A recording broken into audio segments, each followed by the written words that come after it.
We really needed Syriza and Syriza's victory. We on the left. The left has been losing for 35 years. The political parties on the left have been losing. The social movements on the left, despite some bright spots like Lane that Madeline told you about, or Occupy, or UK Uncut, the left movements have been losing for 35 years.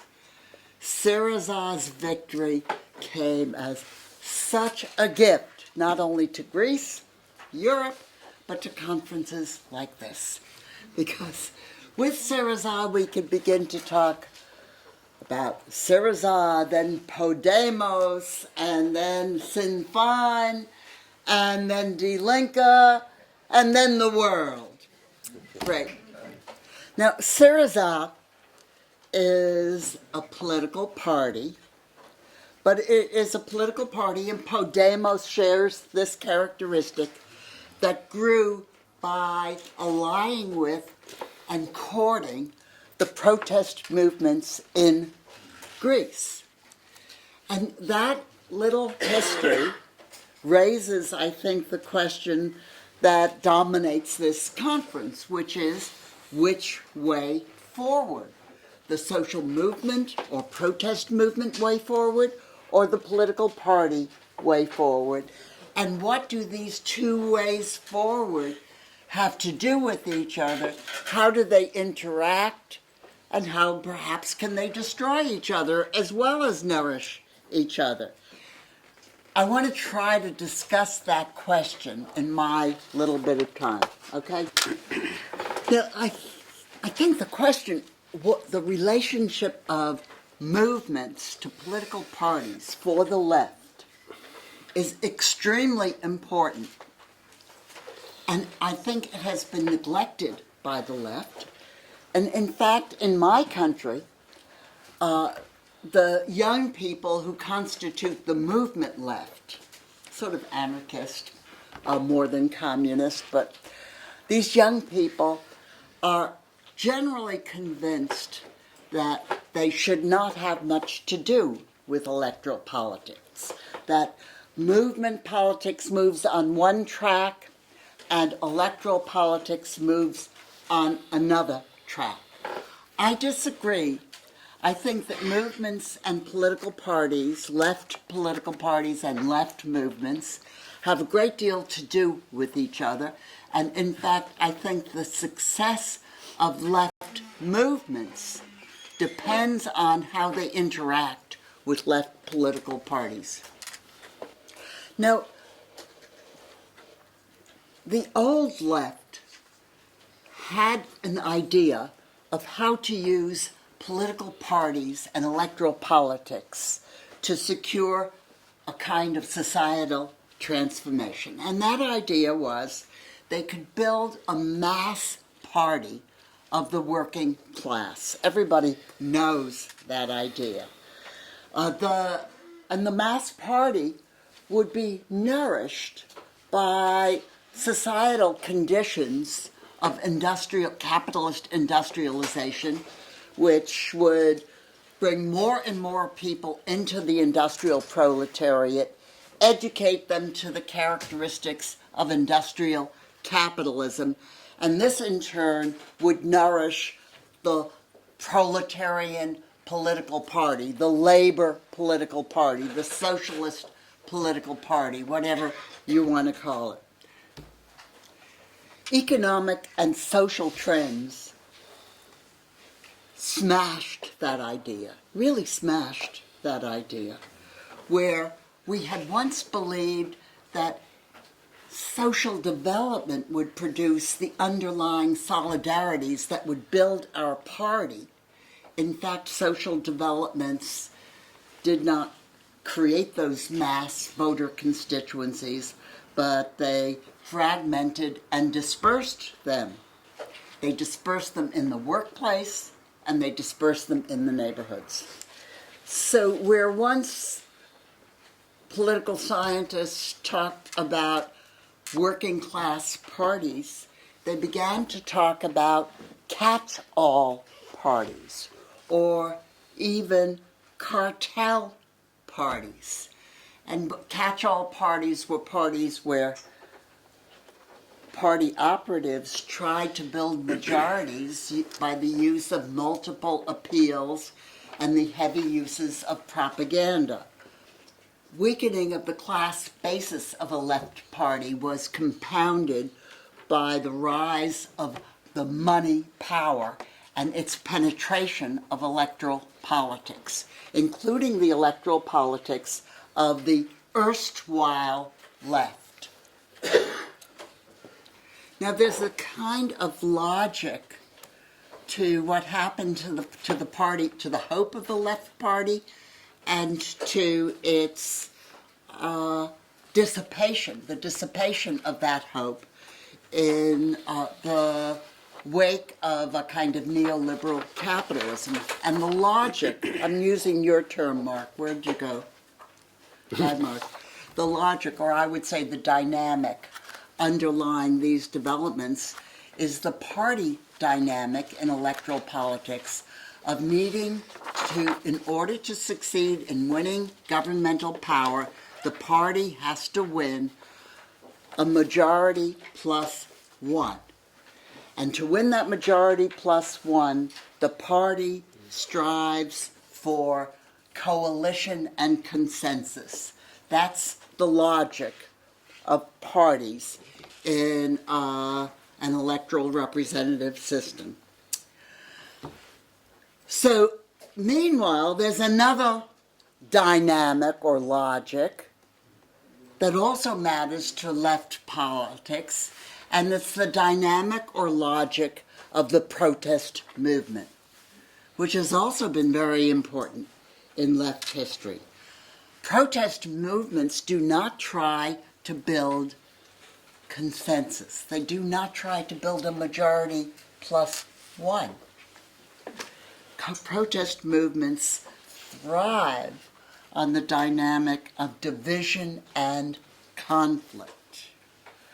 Now, protest movements, where do people get the daring, the anger, the energy for the protest movement? Well, they get that out of the anguish and frustration of a social life, of a society that smashes their expectations and their hope, that breaks the promises that they were taught when they were small, that frustrates today's youth. I mean, they go to school and they're graduates without jobs, for example. Or the promises to immigrant youth who make the trek from the Middle East or from Pakistan. The conditions which create protest movements, the conditions of frustration and anger, and the conditions of crazy hope, sometimes millenarian hope, help to account for the distinctive things that protest movements do. One thing is they have sort of raucous and defiant insignia. How do you know that there's a protest movement? There are chants and marches and banners and songs, raucous, right? And also defiant actions. People stand up, maybe to the police, maybe to the boss, maybe to the professors. The sort of energy and anger that fuels protest movements give the movement a distinctive capacity, A, for communication, and B, for disruption. And these two things, communicating what politicians, party leaders don't want communicated, and disrupting, threatening disorder, breaking down systems of cooperation, are what protest movements do to give them power. So protest movements wage strikes. What is a strike? A strike is the withdrawal of cooperation in a complicated system, complicated division of labor. And there can be strikes of workers or strikes of students who withdraw from school, or protest movements in Latin America, the structural adjustment protesters, for example. What did they do? They blocked highways. But a highway system is also a complicated system of cooperation. People have to obey the traffic rules in order for that system to work. Well, people who would ordinarily think have no power can, if you look at power in this way, the power that comes from contributions to a complicated system of cooperation, very unexpected people suddenly have power. Think, for example, of the nannies in cities like New York or London or San Francisco, who take care of the children of upper middle class women who now work in executive suites. Supposing they didn't come to work on a large scale. Well, that would not only be inconvenient for mothers and households, that would also mean that a lot of executive personnel didn't show up at the banks, at the advertising agencies, at the publishing houses, and so on. So, because they raise issues that party politicians don't want raised, because they can break apart voter coalitions, and because they make trouble in the factories or the banks or the schools, protest movements threaten to divide the coalitions that party politicians were at such pains to stitch together to win. They needed a majority plus one, and they need to hold them together to win again. And that's not just the opposition parties. It includes the home party of the protest movement. So I want to give a couple of examples that draw from my own work, which has been mainly about American political history. Think, for example, about one of the glory moments in American political history, the rise of the abolitionist movement. In the context of political parties that existed before the Civil War in the United States that were intersectional parties. Now imagine that. Political parties that included the free labor North and the slave-dominated South. One party. The Whigs had both sections. The Democrats had both sections. And these intersectional parties managed to compromise the issue of slavery so that it was not challenged. The abolitionist protest movement shattered first the intersectional churches of the United States, the Presbyterian Church, the Baptist Church, and then it shattered both major parties, the Whigs and the Democrats. And how did it do that? With its outrageous rhetoric, condemning slavery as unconstitutional, irreligious, a defiance of God, and also with its Underground Railroad. It actually bled slaves were property, and it was bleeding the property of the South by helping slaves to make their way to the North and to Canada. The consequence was, as those parties broke apart, a third party emerged, the party of Lincoln, that ultimately emancipated the slaves. The point, I think, is that in systems that are that are reliant on two majority parties. It can also be a PR system.